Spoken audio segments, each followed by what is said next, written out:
El partido de la austeridad expuesto, The New York Times, ha destapado un escándalo que sacude a Morena y a su famosa promesa de por el bien de todos, primero los pobres. Dirigentes del partido en el poder, incluyendo al hijo del fundador, han sido captados en hoteles de lujo de hasta $400 la noche, luciendo ropa cara y manejando millones en ingresos. La pregunta es, ¿hipocresía o solo vacaciones privadas? Este conflicto entre el discurso y la realidad podría tener un efecto demoledor en el futuro de Morena. Vamos a analizar las cifras exactas y los casos que indignan a México y al mundo. Para entender la magnitud del escándalo hay que recordar el contexto.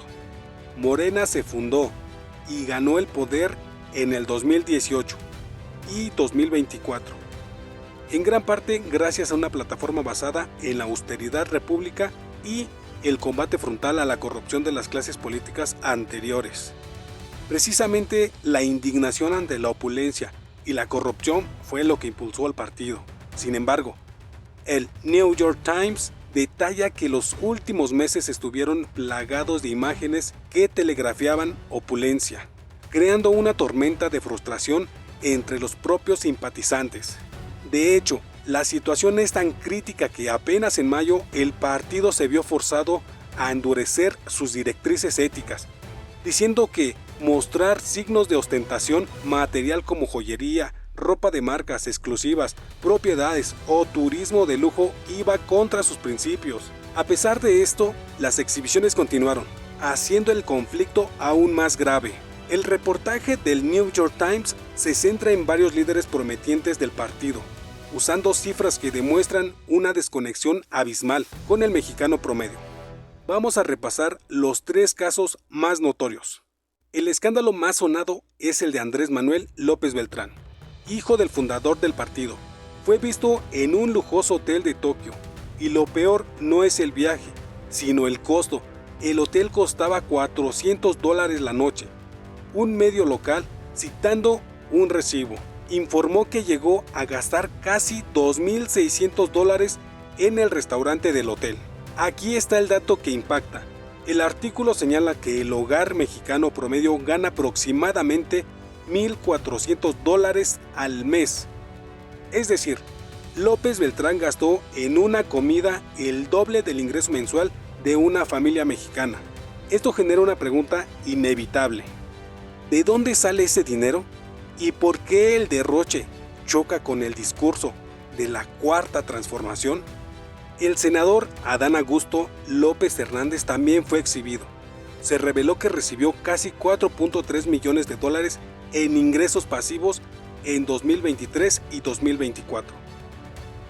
Aunque él confirmó la suma y aseguró que la declaró conforme a la ley, la cifra es exorbitante, más de 75 millones de pesos en 2 años, un monto que pone en entredicho el compromiso de austeridad y levanta sospechas sobre cómo un político acumula esa riqueza mientras defiende al pueblo pobre.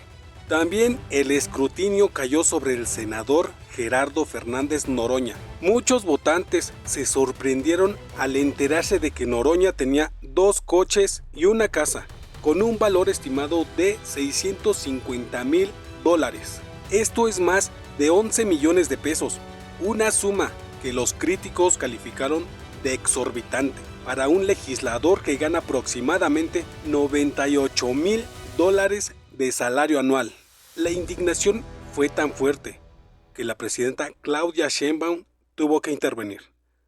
Su postura fue: los funcionarios tienen derecho a tomar vacaciones con fondos personales, si bien es legal. ¿Es ético con el contexto de la Cuarta Transformación? El New York Times resalta que esta contradicción crea una frustración profunda entre los propios simpatizantes del partido. Este reportaje de un medio internacional de alto prestigio como el New York Times es munición pesada para la oposición, que históricamente ha criticado a Morena por su supuesta doble moral. Esto debilita la narrativa del oficialismo de ser diferente, a los políticos anteriores y refuerza la idea de que la corrupción es histórica en México, como cita el mismo diario. La gran pregunta es, ¿esto tendrá un efecto duradero? El diario estadounidense advierte que sí. Si el partido gobernante no puede mantener la coherencia con su principio central de austeridad y combate a la corrupción, corre el riesgo de que sus bases más fieles se sientan decepcionadas y distanciadas, algo que podría pasar factura en futuras elecciones. En resumen, el escándalo de los lujos de Morena expuesto por el New York Times no es solo un tema de dinero, es una prueba de fuego para la credibilidad del movimiento. Tienen que decidir si su lema de primero los pobres es solo un eslogan o una forma de vida para sus dirigentes. ¿Crees que los lujos de los morenistas son una traición a los principios de la 4T? ¿La justificación de Sheinbaum de fondos personales te parece suficiente? ¿Tendrá esto un impacto en las próximas elecciones? Déjame tu opinión en los comentarios. Me gustaría leer qué piensas de esta doble moral. Dale like si te gustó este análisis y suscríbete para que no te pierdas más episodios como este. Hasta la próxima.